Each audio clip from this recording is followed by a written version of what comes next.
What up, guys? It's Nick back here with another video, and today I'm gonna be finally making this video that I supposed to been made, but it's the customizing on a budget video.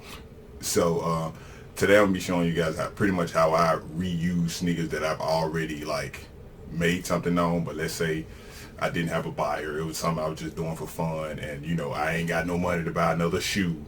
So, you know what I'm saying? Or I just don't feel like doing it, especially shoes like Jordan 1s and things like that. They can be quite expensive if you're going to buy a new pair every time you decide to make a shoe.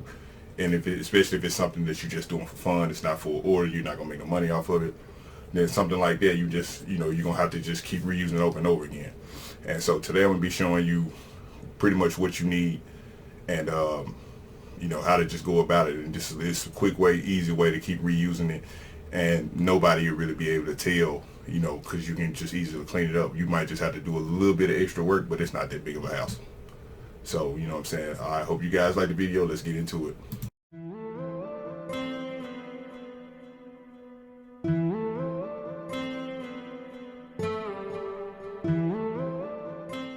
Okay, the first thing you're gonna need is you gotta get the right materials.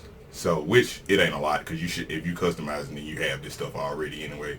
The main thing you're gonna need, some flat white and some flat black or whatever. It ain't gotta be flat, just black and white, or really whatever. It really doesn't even matter. I just prefer to use flat white and flat black. And then next, you're gonna need this acetone. You should already have that. Nail polish remover, something strong like that you should need in order to be able to take the factory seal off of it and all of that. That should be an easy thing for you to already have. And paint brushes. That's all you need. And a mixing palette, which you should already have that. So, it's nothing that you don't already have. Let me see if I got one yet. Floating around here. Mixing palette, paint brushes, all of that. So, as long as you have all that, the basics, you will be good. The next thing you will need to do is just literally mix a light gray tone. And I'm going to show you guys how to do that now. Let's go over to the other disc. Alright guys, here at this point in stage in the process, this is what I mean when I say you take the acetone and then you just wipe out all the previous image. You're going to have to do this a couple times, maybe two or three goes, just to get it satisfactory. Honestly, you could paint straight over it with the gray, but like it's easier to do it like this, because that way, like sometimes the previous image will bleed through, and you will see what it was beforehand. As you can see, this was a Mortal Kombat shoe that I was doing. I still wanted to finish it, but I had so much other stuff to do that I was never gonna get to it. So I was like, you know what, forget it. Let me use this as a tutorial video for the other stuff I wanted to do. So but yeah, you wipe it out. You wipe it out, and then you get it to a factory satisfactory state like that.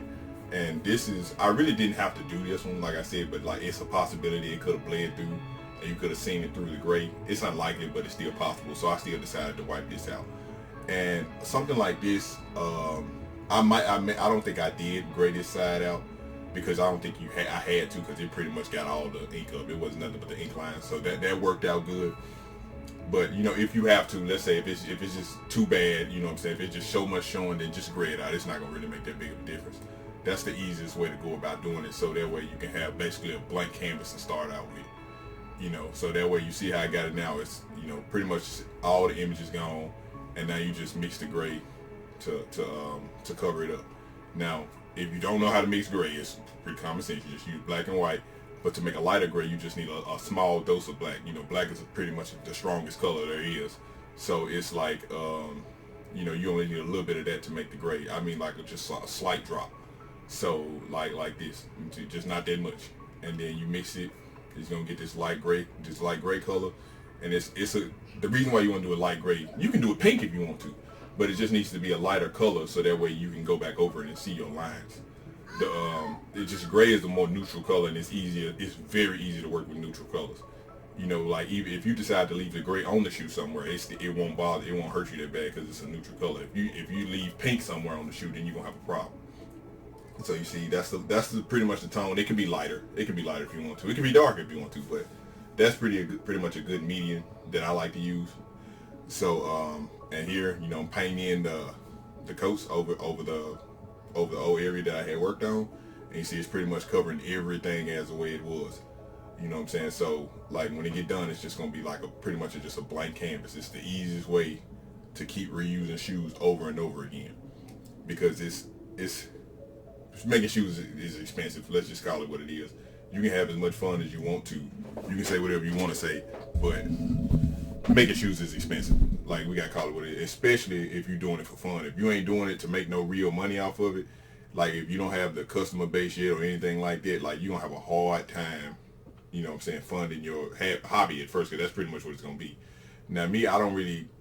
I'm kind of in between because some stuff I like to do for fun, and then people offer me money for the stuff that I do, and then I just go ahead and move it just like that. But other than that, but most of the time I just make people provide me the shoe. Like, you know what I'm saying? Like that's normally what I do because it's like, okay, just give me what you want and then we can go from there.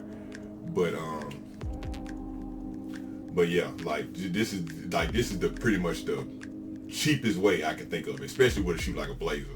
Like if you ain't got the hookup on those shoes, you just you know what I'm saying. Blazer is a good, reasonably priced shoe that you can keep working on over and over again. I think they retail at $100, and like this one, some of them with some different type of leather, they go for a little bit more than that, But hey, like I said, who got time to be dropping off $100 here, $100 there, $100 there, $100? No, we don't want to do that. We want to keep just making our portfolio, building what we want to do, having fun making these shoes, and like if you're trying to build a business, you have something that you can present to your customers and all of that. You do it just like that. And like for this example, to show you how you can cover the shoe, I'm using this Wolverine design. Like I don't know why I decided to do Wolverine. I think I was just on Pinterest and I saw Wolverine and I was like, I haven't done him yet, so let me do that. And you see I left this side white because it pretty much got it. They came off pretty clean, so I really didn't have to do nothing. But the only thing about working with the gray is that you probably need to cover the whole entire shoe again. Like, because most of the time you're not gonna need no gray left over in the shoe. You're probably not gonna leave no gray nowhere. So I would say, probably just gonna come up with a design that's gonna cover the whole entire shoe. And then you don't have to reuse your white areas. Like his eyes, for example, I had to repaint those in white. It's a little bit of annoyance, but it's okay though. You know what I'm saying? It's not nothing to write home about. It what an extra 5-10 minutes of work. You know what I'm saying? Who cares? But yeah, like this is the easiest way to do it. You know what I'm saying? You can see it's coming along now. It took a little extra time. As opposed to just popping a white shoe out and then going to work straight like that. You just had to do a little bit more prepping. But it's really not that big of a deal. You know what I'm saying? And then you can just keep pushing out work like this. Especially if you got a more expensive shoe like a Jordan 1 or Yeezy or something. You know what I'm saying? Whatever you want to do now. I would strongly recommend don't do nothing other than leather. You know what I'm saying? Strongly recommend that. Like, just strictly work on leather. Like, because leather is the best material to work on, and you don't want to, you know what I'm saying? You don't want to try this technique on other stuff. It can still work, but it's gonna be a little bit harder to work on. You know what I'm saying? I definitely wouldn't want you to overcomplicate it like that.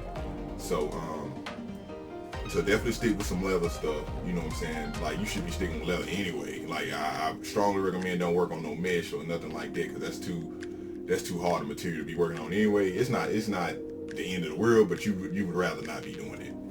So yeah, just like I said, this is an easy way to keep the costs down.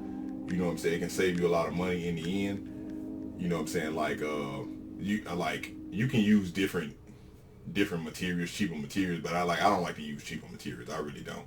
Like, you know what I'm saying? Like it's other ways to cut corners. I don't want to cut corners in the quality of my work. You know what I'm saying? Like that's my thing. Like we can do stuff like this to keep, feeding our audience or whatever, but like you shouldn't cut corners when it comes to, production costs and stuff like that, because now you're cheating the customer. You don't want them to be unsatisfied because you decided that you want to cut costs and use cheaper materials that don't look as good when you finish. So, you know what I'm saying? Like that's definitely something I wouldn't say do. You know what I'm saying? Like so I always like everybody should be using pretty much Angelus paint to customize with. Now you can use some other brands, but most of the time that's what you're gonna be using. But don't be using no Walmart paint to do this, trying to cut costs. Don't do that. Don't do that. You know what I'm saying? Like, if you ain't trying to sell it to nobody, then definitely don't do that. But you know what I'm saying? Don't don't cut no costs like that. Like, cut costs in other areas, in marketing and stuff like that.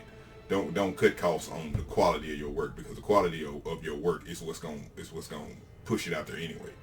You know, like, 'cause to be honest, when I first started doing this, I wasn't even planning on it going this far.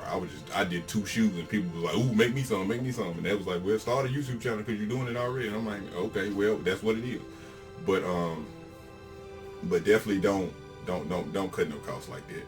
Cut costs in the areas where it don't undermine your work, because like, even if you don't put no money into marketing, you can have organic marketing. People can, I think my Instagram page, I had like 500 followers when I was just posting me. Then I posted shoes, I got another 2,000 followers in like a month. So, you know what I'm saying? So don't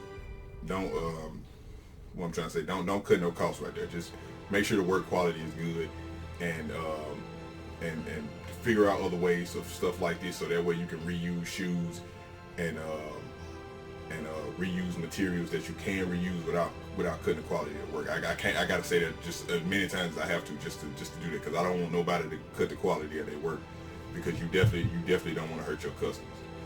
But anyways, here's the final result of the shoe. I hope you guys like it. Like, comment, subscribe. Holla back.